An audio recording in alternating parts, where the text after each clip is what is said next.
and welcome to yet another Wreck All the Things Top 10.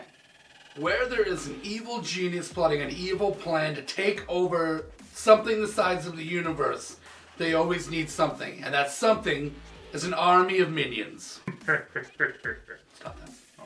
This list is naming off 10 of our most favorite, feared, and just iconic minions of all time.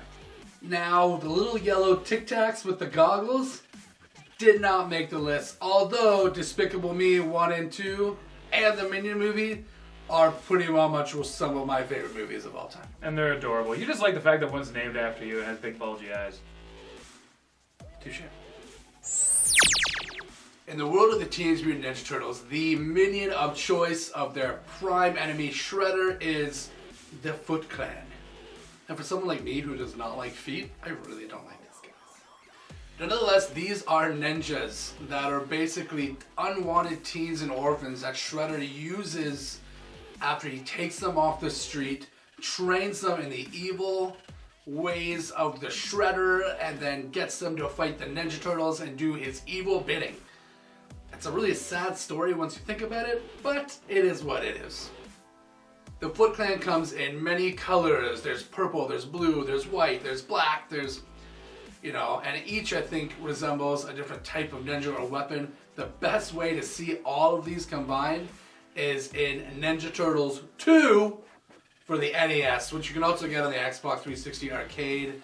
But nonetheless, one of the best video games ever made because of the minions that you fight. So these minions do not go out alone. They have their mutant powerhouses that come with them, like Rocksteady and Bebop and Baxter Stockman. But essentially, the name of the game is the Foot.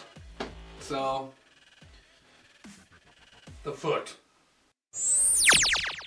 Your standard zombie wouldn't be considered much of a minion, since a minion is part of an organized-ish army that is controlled by a singular organization and or person. So that's why we went with the zombies from Zombie Army Trilogy. Now, this game started out as an add-on for the Sniper Elite series. Now, this DLC ended up gaining such success that they released it as its own standalone game. Now, these zombies come in a variety of different just douchebaggery. You've got your regular zombies that come at you, but if you don't shoot them directly in the head for that kill, they can come back, they can resurrect.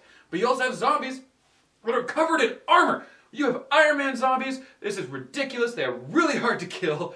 And to be honest, when it comes to their commander, he's the king douchebag of all time.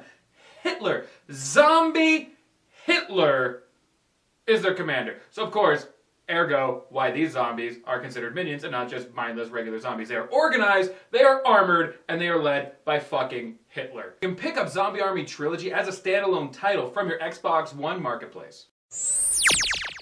One of the best armies come from the Mortal Kombat series, the Tarkatan armies. Led originally by Baraka, the most intelligent member of the army under the Shao Kahn reign. This army of essentially crosses between demons and monsters just take out everybody in their sight. They're the perfect mixture of savage and intelligence, and they just get bloodthirsty. And once they go bloodthirsty, then see red, nothing can stop them. Armed with the same retractable spikes as Baraka from the Mortal Kombat games, these warriors are unstoppable. And they make an amazing army. They also make a really good shish kebab. Shish kebab. Every Tarkatan adult male has to go through the ritual of blood on its 18th birthday, which essentially means you're an adult now. Now you have to prove yourself worthy to be in our army. This species of warrior is bred from birth to be a killing machine under the reign of Shao Kahn. Literally, from the second its eyes opened, it is told you are meant to kill.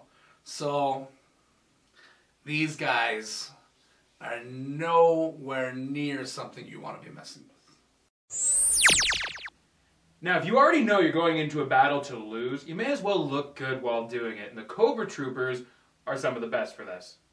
Cobra Troopers come in such a wide variety that are perfectly geared to fight in any and all terrain, to lose, mostly, but yet they're still prepared. They're prepared to lose in a prepared manner. Amazing aspect of the Cobra Troopers is the fact that these guys are led by a bunch of different lieutenants, like similar to what the G.I. Joes are. They actually have one for each G.I. Joe. So you like have Zartan, you've got Destro, and you've got like Storm Shadow and a whole bunch of others. So you have the minions, the lieutenants, and then Cobra Commander. Don't get me wrong, regardless, you're all gonna lose, but at least you're organized. And that is a big deal. So when Captain America came out, he essentially was this role model for Americans during the Second World War. Who did we fight during the Second World War was the Nazis. Yeah, I know you've already heard about them, but we're bringing Nazis back for this one.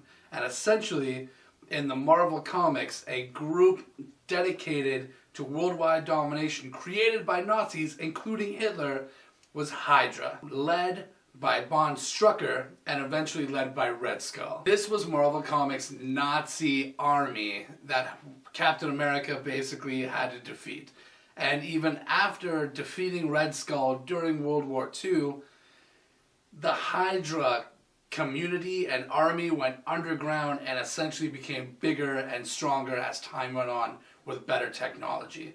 So these minions are not only Nazis, but they're essentially futuristic, crazy, underground comic book character Nazis.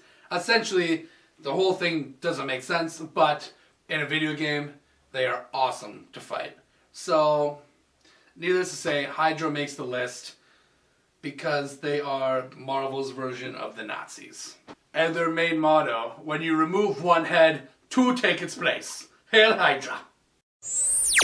In the Star Trek universe, there is no minion scarier than the Borg. These mindless drones want nothing more than to assimilate you, assimilate your technology, and add it to their own. They're driven by a hive mind, controlled by a Borg queen. So, at the end of the day, they don't care if they hurt your feelings. They have absolutely no remorse. They have no feelings, no nothing. They will just act. Essentially, they're just robots that will do what they are programmed to do.